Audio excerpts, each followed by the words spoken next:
Bwana, mambo vipi? Mambo pia. Kama kawaida.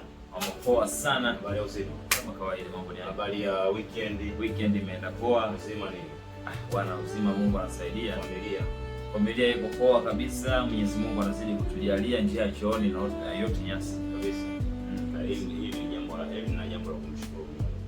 Kama Mungu akubariki, kama unakisha tumbo linainuka basi sana. Yes. Naona mtu naenda ni jioni sasa hivi.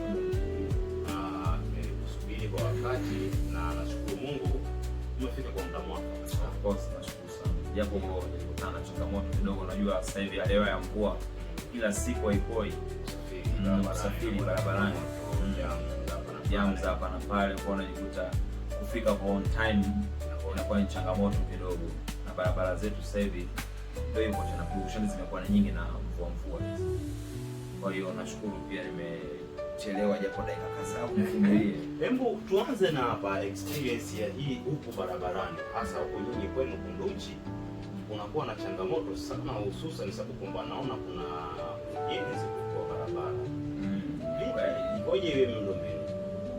Miundombinu huku tunaishukuru serikali yetu ya Mama Samia kwa kuboresha miundombinu, kutengeneza. Unajua kuna barabara mwendo kasi huko inatengenezwa, inaishia mbele hapo kidogo.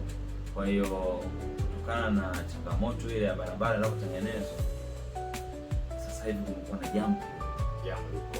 jamu kidogo imekuwepo kwenye barabara hapa Mwenge, na yani kidogo niseme uharibifu wa barabara na hizi mvua unazidi kuwa mkubwa zaidi, kwa sababu wakandarasi wanaendelea na ujenzi, lakini mvua zinapokuja zinazidi kuharibu zaidi barabara. Ndio maana na vipi kuhusu kwamba alternative way nyingine, kutokana kwamba hawa wasafiri kwa miguu na hawa wasafiri wanaotumia vyombo vya moto?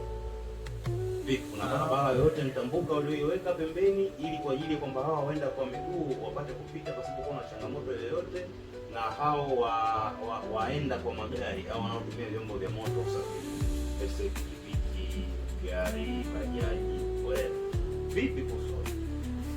Changamoto zipo. Unajua sasa hivi kidogo jiji letu limekua sana.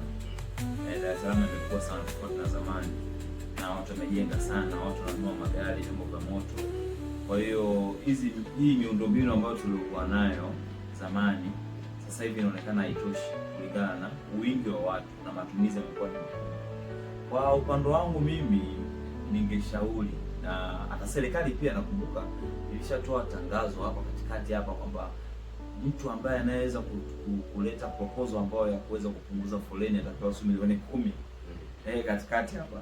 Kwa hiyo natamani na mimi ningekuwa mmoja wapo, kama hizo milioni 10 hizo zipo, mimi ningekuwa mmoja wapo, ningeweza kuwaambia utatuzi wa hizi changamoto. Kitu cha kwanza semea kwenye Search Media One. Search Media One ni channel ya wote, ni channel pendwa, watu wengi wanafuatilia. Kwa hiyo wataposikia kupitia Search Media One, sababu hiki ni kipindi chetu.